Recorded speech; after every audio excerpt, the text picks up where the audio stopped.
অধীনস্থ কর্মচারীদের সাথে খবরদার খারাপ আচরণ করো না। যারা কর্মচারীদের সাথে খারাপ আচরণ করে, যারা মানুষের কাছ থেকে শ্রম নিয়ে কাজ করিয়ে টাকা দেয় না, কিয়ামতের দিন তাদের বিরুদ্ধে মামলা দায়ের করবে কে? কে করবে?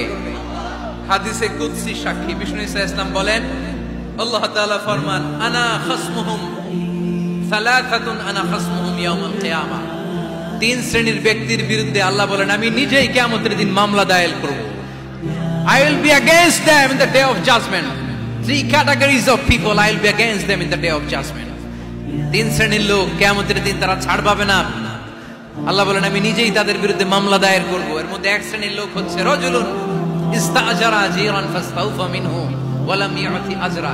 একজন শ্রমিক ভাড়া করে তার কাছ থেকে কাজ নিয়েছে, কিন্তু তার পারিশ্রমিক আদায় করে নাই। এরকম আছে না নাই? দাপট দেখায়। মেহনতি মানুষ, খেটে খাওয়া মানুষ, এদের দোয়া কবুল হয়ে যায়। আতুল আজিরা আজরাহু ক্বাবলা আন ইয়াজিফা আরাকুহু। খবরদার, বিশ্বনবী বললেন, শ্রমিকের ঘাম শুকিয়ে যাওয়ার আগে তাদের পারিশ্রমিক মিটিয়ে দাও। বিশ্বনবীর বিখ্যাত হাদিস।